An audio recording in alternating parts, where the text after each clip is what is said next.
I spent a good portion of this morning walking around my neighborhood, going down the alleys, and taking a look at all the murals that have been popping up around downtown and Midtown Sacramento. And it began to occur to me that there's a lot of connection between these works of art and the first works of art that we know of.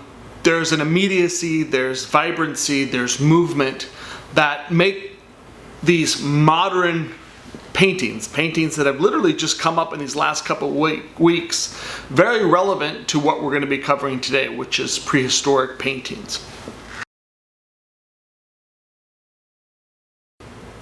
Unlike the paintings that I saw this morning, which are on large walls and alleys on the backs of buildings, these paintings, for the most part, were done in caves, away from the sun and light, and probably from view from most people. The cave paintings that we're going to focus on are the Chauvet Cave, the Altamira Cave, the Peshmel Cave, and the Lascaux Cave.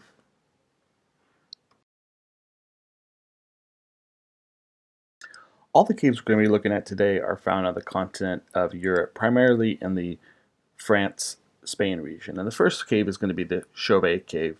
And this cave, you can see, is quite high up in the hills. You make your way entrance into the cave, and when you end up going in, you're struck by these large, beautiful rock formations. And it's on these rock formations where you see this large prehistoric mural of animals, varying from rhinoceroses, from horses to bears.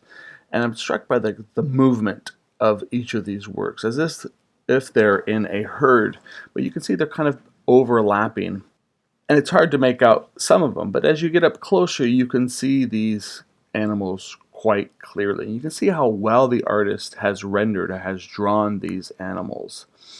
In the case of the two rhinoceros, you can see that they're actually interacting, right? They're pouncing on one another and they're fighting. In the Altamira Cave, we are struck by different type of animals. These are bison. And you can see that the artist has approached these animals differently. Whereas in the Chauvet Cave, we had just lines that were creating the forms. In this particular cave, the Altamira Cave, you can see that there's some shading going on. You can see the black of the fur then fading into the white, and then the white, and then into the red area, so that this gives this bison some volume. It looks as if it's a 3D object. In the Peshmel Cave, we have not so much what it is, but how it's been painted. And if you look at the work, you have other animal formations, but it has this kind of foggy, misty quality to it, which is remnants of the kind of spray painting that we saw on the murals in Sacramento. You can kind of ask yourself, well, if you can't have access to spray cans, how exactly do you get this kind of misty spray quality? And what we think happened is that they've ground down pigments, paint, from rock with water, and got it so diluted that they were able to put it into their mouth and then kind of blow the paint onto the wall. And I know it's something that we can't really imagine, trying to put paint like that into our mouths, but this is one educated guess we have about these particular works. And you can even see the artist's hand. You can imagine that the artist has put their hand on the wall, using it as a template, and then spraying the paint around the hand, so that what you end up with is a negative of the hand. And this is the kind of exciting part about these types of work, is that we can kind of connect ourselves with early humans in an intimate way. And the last but not least cave is the Lascaux Cave. And this really is this kind of culmination of cave paintings, because what we see is almost like the Sistine Chapel of cave paintings. It's vibrant. We have different animals. Each animal is specifically tailored with a special color. And you can see it's as if they're existing on a ground line, as if, they're actually placed somewhere out in the Great Plains that were probably close to these caves. You can see that's almost like there's dust being kicked up as these herds of animals are running across the plains. And it's not difficult for us to kind of step back in time and imagine us on those plains, seeing animals, much like we see on the grasslands of Africa, animals moving in large groups.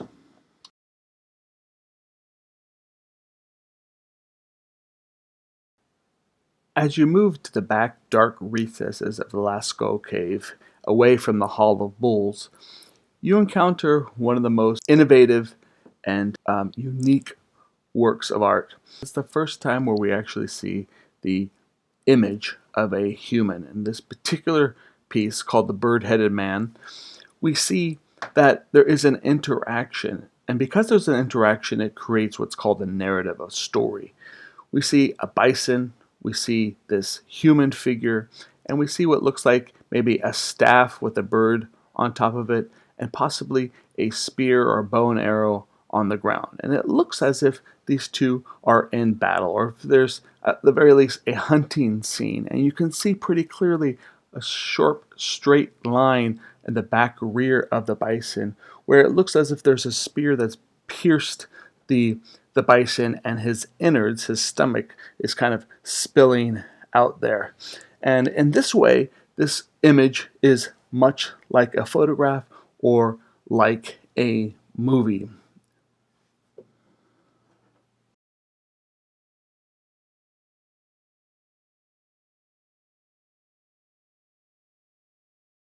Now, of course, one of the difficult things about prehistoric art is that we've been left with no history books from that period or no writings from that period, and all we have is the direct connection with these paintings. And so all that may be considered a negative, in which we can't delve in deeper. It does give us room to imagine. And one of the things that has struck me by looking at these paintings is that it looks as if these haven't been done in one day or in 1 week, that possibly it could have been the work of many artists over many generations. In other words, coming back to the same space, a wall that may have been sacred to them, and adding on new material as time passes. And as a matter of fact, this is another connection that we can make with artists who are painting with spray paint around the streets of many major cities. And what you will see is that one artist may tag or may put their work on, and someone else may add on to that, and you begin to have this layering of visual language that happens.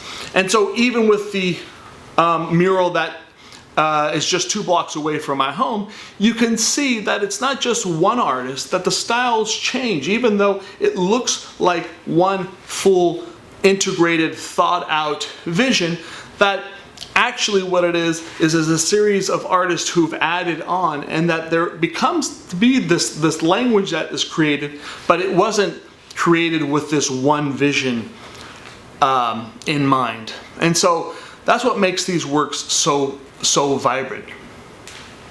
Another thing that struck me is that possibly we can imagine that in these dark caves, right, there of course is no light, and that maybe what we are looking at is not just the visual language here, but that these symbols can be part of a more dramatic experience, and almost a precursor to animation or to movies. And if you can imagine somebody, after these paintings were made, to inviting their community in, and with a torch in hand can begin to tell a story, whether it be about a bear or a hunter or a herd of animals, and with the movement of the torch can illuminate various scenes and that coincide with the narrative, so that the crowd becomes engrossed in this scene or this cinematic experience, even though there is no camera, there is no movie screen,